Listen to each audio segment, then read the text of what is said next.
less space and higher rents. We're likely to see more overcrowding and negative impacts on mental and physical health. Taoiseach, where will young people in our cities be able to have enough space to have a family when all that's built is one bed and studios? It's a cynical move, creating micro units that will inflate your delivery numbers so you can say you've met your housing targets, just like half your affordable home delivery this year is vacant grants. Where is the evidence, Taoiseach, that your new apartment guidelines will result in more affordable homes?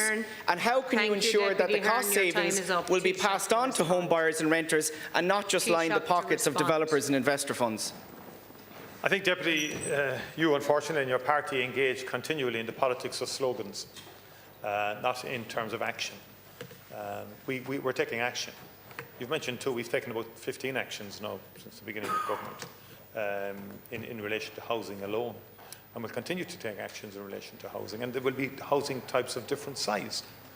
By definition, that's okay. There won't be dark shoeboxes, but there are sensible provisions there, and there are different sector, different people looking for different types of accommodation at different stages of their lives. And we will be building predominantly more houses. We need more apartments.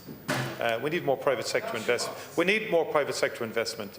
You don't want any private sector investment. It seems. Well, you just attack the funds. It's not a back and forth. So you don't want funds in, for example. So I'd love to know how you're going to get to 300,000. How you're going to get to 50,000. You haven't. That's not going to give you what you want. Thank you, Taoiseach. Deputy Catherine Connolly.